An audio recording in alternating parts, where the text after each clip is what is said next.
हरि हरि ओम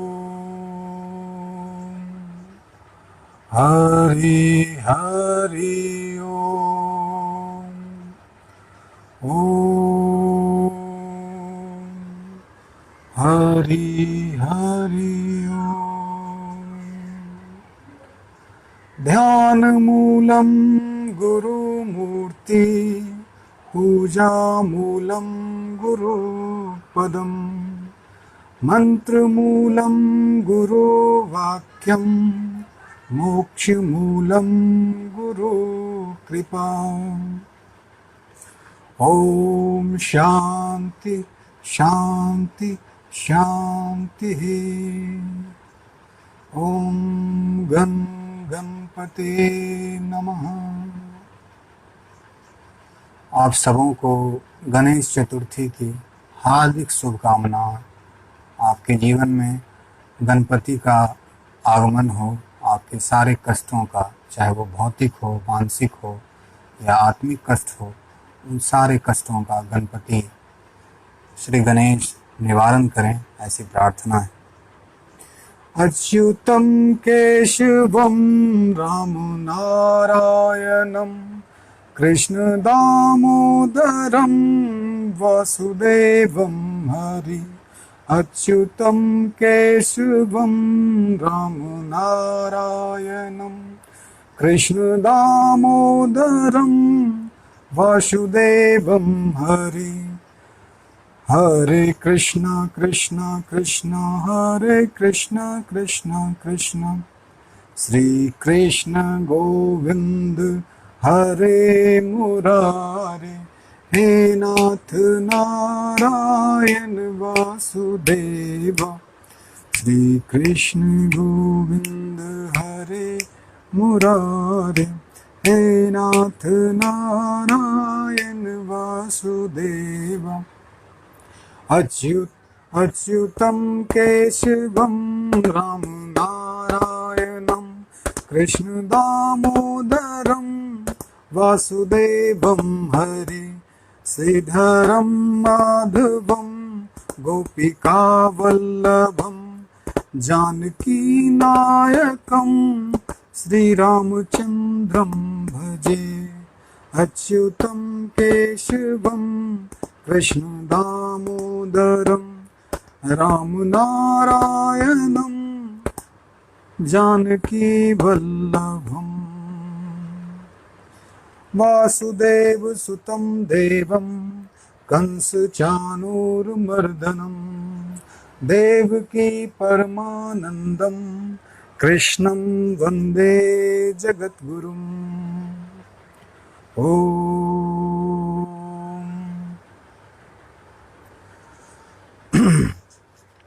आइए गीता ज्ञान में प्रवेश करें। भगवान कृष्ण का आवाहन करते हुए मैं इस गीता ज्ञान को प्रारंभ करता हूँ। आज की श्रृंखला में, प्रवचन श्रृंखला में हम ये जानेंगे कि हम वो हैं जो चिंतन और चिंता दोनों से पड़े। भगवान श्री कृष्ण कहते हैं, अव्यक्तः अयम अचिन्त्यः अयम अविकार्यम अयम उच्यते तस्मात् विदित्वा एनम न अनुशोचितम। हे अर्जुन, यह आत्मा अव्यक्त है, अकल्पनीय है तथा अपरिवर्तनीय कहा है जाता है। यह जानकर तुम्हें शरीर के लिए शोक नहीं करना चाहिए। जन्म से लेकर कॉलेज लाइफ तक हमें एक खास ढंग से संस्कारित किया जाता है। जन्मते हैं और हमें एक पहचान दिया जाता है, हमें एक नाम दिया जाता है, समाज हमें एक नाम देता है। जाति खुद ब खुद जुड़ जाती है, देश खुद ब खुद जुड़ जाते, वो जोड़ना नहीं पड़ता। माँ, पिता, परिवार, चाचा, सबका एक कंबाइंड प्रभाव हमारे व्यक्तित्व पे पड़ता है और हम एक छवि बना लेते हैं। फिर उस छवि को लेकर हम स्कूल की यात्रा करते हैं, कॉलेजेस जाते हैं, वहाँ पे हम कुछ डिग्रियाँ इकट्ठा करते हैं, कुछ नॉलेज लेते हैं और उस नॉलेज के हिसाब से हम अपना एक इमेज बिल्ड करते हैं। एक छवि बन जाती है हमारी अपने प्रति, मैं कौन हूँ।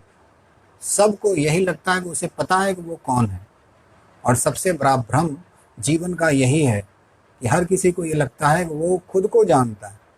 वो तो यहाँ तक दावा करते हैं कि वो दूसरों को जानते हैं कि दूसरे कैसे हैं, दूसरों के बारे में चर्चा करते हैं, लेकिन वो जो छवि हमने बनाई है स्कूलों में, कॉलेजेस में जाके या अपने समाज में रह के, मैं हिंदू हूँ, मैं सनातनी हूँ, मैं इस जाति का हूँ, मैं उस बिरादरी का हूँ, ये जो छवि है, हम सारा जीवन इस छवि को ही लेके यात्रा करते हैं, इस छवि को बचाने और बढ़ाने की यात्रा करते हैं। चाहे हम पॉलिटिक्स में जाएं, चाहे हम किसी और प्रोफेशन में जाएं, टीचर बने, चाहे म्यूजिक डायरेक्टर बने, हम इस छवि को का ही विस्तार करना चाहते हैं। इस छवि के लिए ही सारा उपक्रम करते हैं ताकि ये छवि बनी रहे, छवि ये बची रहे। कहते हैं ना, अपना स्टेटस अब ऊंचा हो गया, अब हम ऊंचे लोगों में उठते बैठते हैं। भगवान कृष्ण कहते हैं कि तुम इन जो छवियों को लेकर चिंतित हो, क्योंकि ये छवि एक भौतिक कलेक्टेड मेमोरी है जो आपने बाहर से इकट्ठा किया। वो डेटा, वो सूचना वो आपकी नहीं है, आपने बस इकट्ठा किया। जैसे आपने ये शरीर इकट्ठा किया है, वैसे ही आपने वो छवि भी अलग अलग लोगों से अलग अलग समय से बनाई है। वो उतना ही नकली है जितना एक मुखौटा होता है। तो आप ऐसा कुछ नहीं हो जिसके लिए आपको चिंतित होना पड़े, ऐसा कुछ नहीं हुआ। हम कहते हैं मैं अपने बारे में सोचता हूँ, हर आदमी अपने बारे में सोचता है, और अपना जब पता ही नहीं है तो आप अपने बारे में क्या सोचोगे। ये जो आप सोच रहे हो वो ये कहीं ना कहीं सोशल प्रोग्रामिंग है जो आपके माइंड में डाल दिया गया है, और अब उस प्रोग्रामिंग के हिसाब से, उस कंडीशनिंग के हिसाब से, उस संस्कारबद्धता के हिसाब से हम सोचते हैं। अगर मैं किसी खास जाति का हूँ तो मैं चाहता हूँ कि उस जाति का बोलबाला हो। अगर मैं किसी खास देश का हूँ, मेरी पहचान उससे बनती है, तो मैं उसके लिए चिंतित रहता हूँ कि मेरा देश आगे बढ़े, मेरी जाति आगे बढ़े, मेरी बिरादरी आगे बढ़े, मेरी पार्टी आगे बढ़े, अगर मैं किसी पार्टी से जुड़ा हूँ। तो ये जो आइडेंटिटी है हम लोगों की, वो उतनी ही झूठी है जितना कि आप एक मुखौटा लेके कोई रामायण का पात्र करते हैं या किसी नाटक में भाग लेते हैं, उतना ही झूठा। कहते हैं एक बार जवाहरलाल नेहरू पागलों के अस्पताल गए, पागल खाना गए, वहाँ पागल खाना भी था, और एक पागल से मिले। तो पागल ने पूछा कि आप कौन हैं? तो नेहरू जी ने उत्तर दिया कि मैं देश का प्राइम मिनिस्टर जवाहरलाल नेहरू हूँ, और आप? तो उसने कहा कि अच्छा, आप भी लगता है इलाज के लिए आए हो, कुछ दिन आप रहो, आपका भी इलाज हो जाएगा। मैं भी जब आया था तो खुद को महात्मा गांधी समझता था। तो ये जो आइडेंटिटी हम लोग लेके चल रहे हैं जीवन में, ये आइडेंटिटी हमें दुख के सिवा कुछ नहीं देता, ये आइडेंटिटी हमें संघर्ष के सिवा कुछ नहीं देता। कहते हैं चिंता से चतुराई घटे और दुख से घटे शरीर। तो हम इस सतत चिंता में अपने आप को लगाए रहते हैं, इस झूठे नकाब को, झूठे चेहरे को, इस झूठी पहचान को बरकरार रखने के लिए कृष्ण कहते हैं कि तुम अचिंत्य हो, चिंतन से परे हो। लेकिन हम तो ऐसा नहीं मानते। हम लोग तो सोचते हैं कि मेरी एक आइडेंटिटी है, मेरी एक पहचान है, मैं फला जाति का हूँ, मेरे पिता हैं, मेरी माता है, मेरा देश है, मेरा धर्म है, मेरी शिक्षा है, मैं इस मामले में कुशल हूँ। अपनी एक पहचान बना के हम सारा जीवन जीते हैं। हम तो अपने रिश्तों में भी पहचान बना लेते हैं। किसी को कहते हैं ये मेरा हितैषी है क्योंकि ये मेरे भोग में मेरा भागीदार है, मेरी सुविधा में ये भागीदार है। किसी को कहते हैं ये मेरा शत्रु है। वो सारी परिभाषाएं हम खुद बनाते हैं या समाज हमारे अंदर प्रोग्राम करता है। उस परिभाषा को ही हम सारा जीवन लाश की तरह कंधे पे ढोते रहते हैं। इसलिए जीवन में ना कोई उल्लास है, ना कोई उमंग है, बस क्षणिक संवेगों में हम अपने जीवन को जीते हैं। कृष्ण कहते हैं कि वो अकल्पनीय है, तुम जो हो उसकी कल्पना भी नहीं कर सकते। लेकिन हम तो अक्सर शीशे के सामने खड़े होकर अपना बाल, अपना मेकअप, खासकर स्त्रियां ज़्यादा कॉन्शियस होती हैं अपने इमेज के बारे में। आजकल तो पुरुषों के लिए भी पार्लर खुला हुआ है, तो बहुत कॉन्शियस होते हैं हम कि हमारा इमेज कैसा इस मिरर में आ रहा है। तो कहते हैं कि तुम कल्पना से भी परे हो, तुम जितना सोच सकते हो उस चिंतन में वो तुम आ ही नहीं सकते। तुम्हारा जो वास्तविक स्वरूप है, तुम्हारी जो आत्मा है, तुम्हारा जो अस्तित्व है, जो निराकार है, उसकी तुम चिंता या उसका चिंतन कैसे कर सकते हो? चिंता करने की तो बात ही नहीं है। चिंता तो उसकी की जाती है जो कोई वस्तु है, उसके बिगड़ने की चिंता होती है या उसको मेंटेन करने की चिंता होती है। तुम वस्तु नहीं हो, तुम वस्तुगत चेतना में भ्रमण मत करो अर्जुन। अगर तुम वस्तुगत चेतना में भ्रमण करोगे तो जीवन के संघर्षों से, जीवन के द्वंद्व से तुम कभी मुक्त नहीं हो सकते। कहते हैं अपरिवर्तनशील है। ऑब्वियस सी बात है, जब वो कोई भौतिक वस्तु नहीं है, जब वो ऐसी चीज नहीं है जिसकी हम छवि बना सकें, तो वो बदलेगा भी नहीं, क्योंकि छवियां बदलती हैं। कितना भी पुराना पिक्चर हो, एक समय के बाद उसके कलर उतरने लगते हैं या बहुत सारा पुराना हो जाए तो हो सकता है पिक्चर खराब भी हो जाए। या छवि जो स्थिर है वो भी उस व्यक्ति की छवि नहीं है जो उस समय खींची गई। आप अपना पुराना फोटोग्राफ उठा के देखो, आप वो व्यक्ति नहीं हो जो 50 साल, 10 साल, 20 साल पीछे आप थे। तो ये शरीर भी एक यात्रा में चल रहा है, परिवर्तन में चल रहा है, और हम उन छवियों को बचाने के चक्कर में हैं, उन झूठे चीज़ों को बचाने के चक्कर में। ये टूल है, एक यात्रा है। आप यात्रा करते हैं, लेकिन आप जिंदगी भर बस में बैठे नहीं रह सकते। मंजिल पहुंचने के बाद बस को छोड़ना पड़ता है। तो कृष्ण कहते हैं ये जानकर तुम्हें शोक नहीं करना चाहिए। शोक तुम किसकी करोगे? हम शोक क्यों होते हैं? मेरा क्या होगा, मैं क्या करूंगा आगे जाके, मेरे इमेज का क्या होगा, लोग मेरे बारे में क्या सोचेंगे। इस चिंता में हम निमग्न रहते हैं, और ये निमग्नता ही हमें दुखों में ले जाती है। कहते हैं आप एक अच्छे सिंगर हो, रूम में आप अच्छा गाते हो, लेकिन जैसे स्टेज पे आते हो आप अपने प्रति सचेत हो जाते हो और आपका परफॉर्मेंस खराब हो जाता है, क्योंकि आपको लगता है लोग क्या सोचेंगे, मैं गा रहा हूँ, सही गा रहा हूँ, नहीं गा रहा हूँ। आपका सारा ध्यान आपकी उस इमेज बिल्डिंग पे, और वो इमेज ही आपके दुखों का कारण। जब तक आप उस इमेज से चिपके हुए हो, हम कहते हैं ना कि अरे सोसाइटी में मेरी बड़ी इमेज है, लोग मेरा बहुत सम्मान करते हैं, मेरे बारे में अच्छी अच्छी बातें करते हैं, और वो इमेज खराब नहीं होना चाहिए। प्राण जाए पर वचन न जाए। वो वचन मैंने जो समाज को दिया है, उस वचन के चलते ही महाभारत हो गया। अगर भीष्म पितामह वचन में बंधे नहीं होते तो महाभारत नहीं होता। वो चाहे इतने शक्तिशाली थे, वो महाभारत को रोक सकते थे, लेकिन वचनों की श्रृंखला में, वचनों की हथकड़ी में वो खुद कैद हुए, और उन्होंने पूरे भारत को उसके परिणाम भुगतने पड़े। उस कैद से अभी तक हम लोग मुक्त नहीं हुए। इतनी हिंसा हुई और इतने प्रबुद्ध लोगों की हत्या हो गई, मृत्यु हो गई, क्योंकि भारत फिर खड़ा नहीं हो पाया। वो महाभारत फिर नहीं रहा। भारत फिर दिनों दिन क्षुद्र होता चला गया। हमें उसी भारत को फिर से खड़ा करना है, उसे महाभारत बनाना है। वो महाभारत नहीं जो हम महाभारत का सेंस लगाते हैं कि महाभारत का अर्थ युद्ध होता है। महाभारत में उसकी बात कर रहा हूँ कि आपका भारत, जिस भारत शब्द में एक बहुत बड़ी गरिमा है। भारत का अर्थ है जो रोशनी की खोज में रत हो, जो सनातन की खोज में रत हो, वो क्षुद्र चीज़ों में अपना वक्त नहीं लगाता। ऐसा नहीं भारत ने आविष्कार नहीं किया, गणित का आविष्कार हुआ, 0 सब भारत ने ही डिस्कवर किए। बहुत से ऐसे सूत्र हैं जो भारत ने ही डिस्कवर किए, लेकिन भारत इस तथ्य को जानता था कि ये सब एक यंत्र मात्र हैं। यंत्रों के पीछे भागने वाले अक्सर यंत्रों के गुलाम हो जाते हैं। आप एक कार खरीद के लाते हो, आपका मोह रहता है कार को कैसे कोई खरोंच ना लगे। उस पर खरोंच लगता है तो ऐसा लगता है कि मेरे पे खरोंच लग गई। तो भारत कभी भी यांत्रिकता या भौतिकता के पीछे में नहीं गया, हालांकि वो भौतिक रूप से समृद्ध था। हमारे सारे भगवान भौतिकता के चरम पर थे, चाहे बुद्ध ही क्यों ना हो।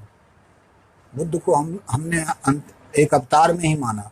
बुद्ध भी राजपुरुष थे। सारे लोग राजपुरुष क्यों थे? क्योंकि उन्होंने भौतिकता के चरम को जिया, भौतिकता के चरम को देखा। तो कृष्ण कहते हैं कि तुम्हें चिंतित होने की बात नहीं है, तुम वो हो ही नहीं जिसके बारे में तुम सोच सकते हो। सोचने वाली कोई चीज़ तुम हो ही नहीं। तुम नाहक ही परेशान हो रहे हो।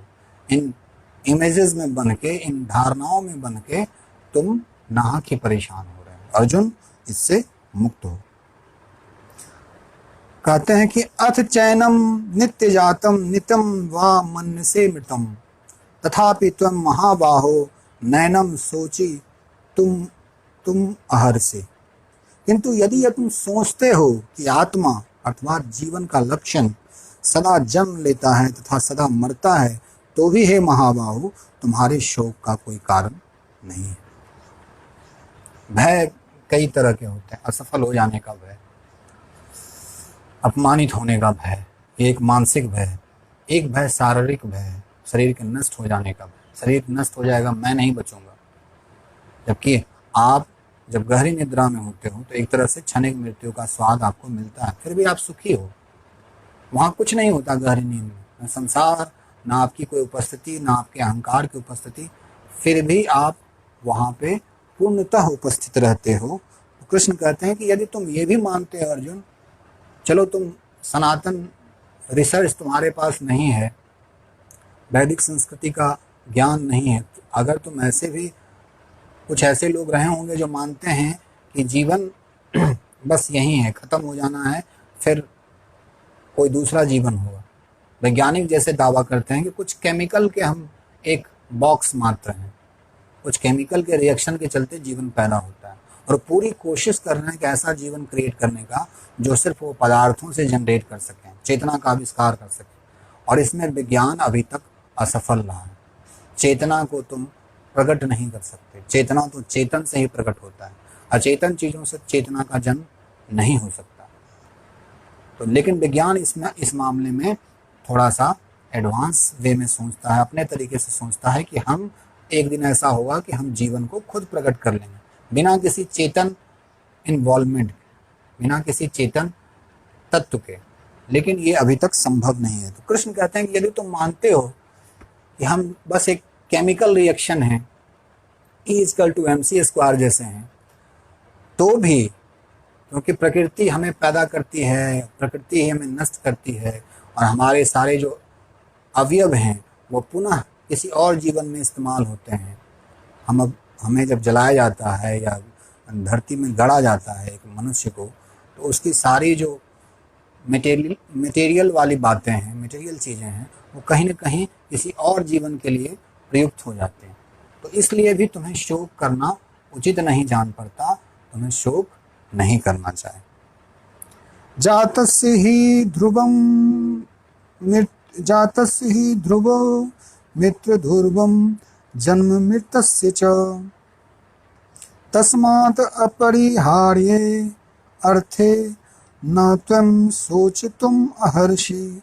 जिसने जन्म लिया उसकी मृत्यु निश्चित है, और मृत्यु के पश्चात पुनर्जन्म भी निश्चित है।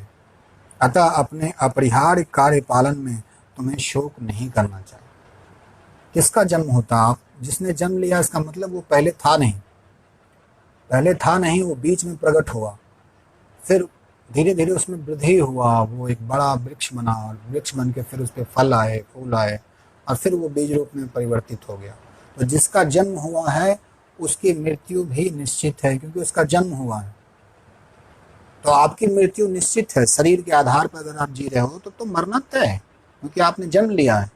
तो मरने की प्रक्रिया आपके साथ चलती है। ऐसा नहीं है कि मैं युवक हूँ, आप युवक हो रहे हो, एक नदी है, नदी की तरफ बढ़ रहे हैं, और ये अभी मैं प्रौढ़ हूँ, और ये अवस्था धीरे धीरे वृद्धावस्था की तरफ मुझे लेके ही जाएगी, इस शरीर को लेके ही जाएगी। इंस्ट्रूमेंट आज न कल पुराना होगा ही होगा, आप उससे मुक्त नहीं हो सकते। कहते हैं कि जिसने जन्म लिया, जन्म किसका होता है? जन्म इच्छाओं का होता है। अगर आपकी इच्छाएं अपूर्ण है मरते वक्त, तो जो ये आपका जो सूक्ष्म शरीर है, जो ये आपका सॉफ्टवेयर प्रोग्रामिंग है माइंड का, वो पुनः एक नए शरीर धारण करता है, एक नए शरीर में आपका प्रवेश होता है।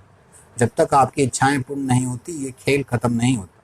ये वैसे ही है कि हम किसी झूले पे हैं, और झूला जो घूमने वाला जो झूला होता है उस पे बैठे हुए हैं। जब तक हम उसमें बैठे रहेंगे, जन्म मृत्यु का चक्र चलता रहेगा, उससे हम मुक्त नहीं हो सकते, उससे हम बाहर नहीं आ सकते। तो कहते हैं कि तुम्हें अपने कर्तव्य का पालन करते रहना चाहिए। तुम्हारा कर्तव्य क्या है? तुम क्षत्रिय हो, तुम्हारा कर्तव्य क्या है? तुम राजपुरुष हो, तुम्हें न्याय के पक्ष में जाना चाहिए।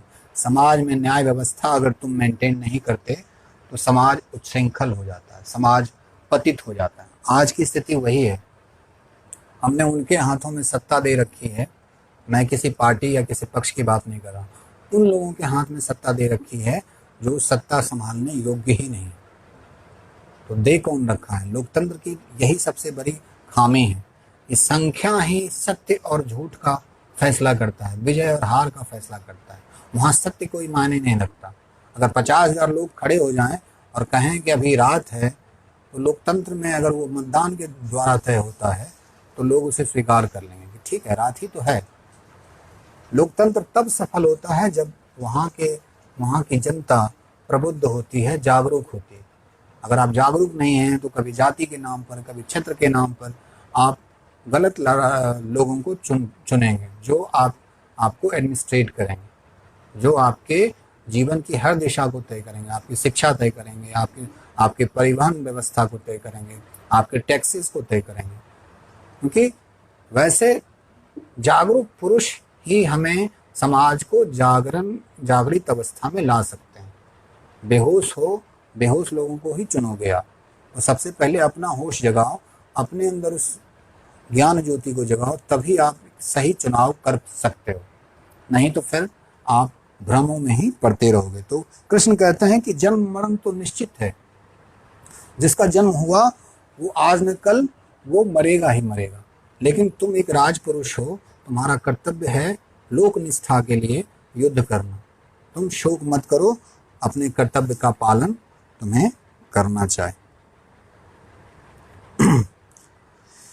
कहते हैं आश्चर्यवत पश्यन्ति कश्चित् एनम् आश्चर्यवत् वदति तथा एव च अन्य आश्चर्यवत् च एनम् अन्य शृणोति श्रुत्वा अपि एनम् वेद न च एव कश्चित्। कोई आत्मा को आश्चर्य भाव से देखता है, कोई इसे आश्चर्य की तरह बताता है तथा कोई इसे आश्चर्य की तरह सुनता है, किंतु कोई इसके विषय में सुनकर भी कुछ समझ नहीं पाते। क्योंकि आत्मा का जो अनुभव है वो कोई अनुभव जैसा नहीं है। ये ऐसा नहीं है कि आपने कोई फल खाया और उसका स्वाद आया, अरे ये तो फल बहुत मीठा है, ये तो एप्पल है। क्योंकि इंद्रियां हमें धोखा देती हैं। एक वैज्ञानिक ने एक प्रयोग किया। उसने क्या किया, एक व्यक्ति के आँख पे एक पट्टी बांध दी और उसे नाक के पास एक संतरा को उसने सूंघाया और बहुत देर तक कहा कि इसको सूंघो आप। और उसके कुछ देर बाद, मुश्किल से 2-3 मिनट बाद, उसने उसे एप्पल खाने के लिए दिया, सेब खाने के लिए दिया। और वो व्यक्ति सेब खा के जब उससे पूछा गया कि तुमने क्या खाया, तो उसने कहा कि मैंने तो संतरा खाया। क्योंकि उस समय उसकी नाक की जो घ्राण इंद्रियां थी वो एक्टिव थी। तो वैसा ही है जीवन के प्रति कि आप आत्मा को अनुभव की तरह नहीं देख सकते। अनुभव आपको धोखा देता है। बहुत से ऐसे मनोचिकित्सक हैं, मनोवैज्ञानिक हैं, हिप्नोटिज्म करते हैं, वो आपको कुछ भी अनुभव करा सकते हैं। वो आपको हिप्नोटाइज करके ये अनुभव करा सकते हैं कि अभी बड़ी ठंड है, बहुत गर्मी है। बहुत बार तो ऐसा हुआ कि हिप्नोटाइज करके उन लोगों ने कोशिश किया बहुत लोगों को ये कहने का कि तुम बिल्ली हो, तुम कुत्ते हो, वो उस ढंग से बिहेव कर रहे थे। तो आत्मा को आप अनुभव के रूप में, एक विषय वस्तु के रूप में कभी भी नहीं जान सकते। वो अनुभूति है, एक अलग शब्द है अनुभूति, जो अनुभव से परे है। क्योंकि अनुभव होता है इंद्रिय ज्ञान से, अनुभव होता है आपके मन से, आपकी बुद्धि से, आपके अहंकार से। आप देखते हो किसी चीज़ का अनुभव, वो अनुभव आपके हिसाब से कन्फिगर होता है। क्योंकि दुनिया को देखने का अलग नज़रिया है। सांप को कलर दिखता नहीं है जीवन में, सांप कलर को नहीं देख सकता। हम जिस रूप में दुनिया को देखते हैं उस रूप में गिरगिट इस दुनिया को नहीं देखते, उस रूप में मछली इस दुनिया को नहीं देखती, उस रूप में चमगादड़ इस दुनिया को नहीं देखता। तो अगर हम अनुभव को ही सत्य मान लें तो अनुभव अक्सर हमें फंसा देता है। क्योंकि अनुभव इसलिए बना है ताकि हम सरवाइव कर सकें, अपने आप को इस संसार में सुरक्षित रख सकें। वो अनुभव हमें सत्य के अनुभूति की तरफ नहीं ले जा सकता। हमें अनुभव से ऊपर उठना होगा, अनुभूति की तरफ मुड़ना होगा। इसलिए एक शब्द कहा गया अनुभूति, सत्य अनुभूति। सत्य का कोई अनुभव नहीं होता, सत्य की अनुभूति होती। और हम जीवन को अनुभवों में जीते हैं।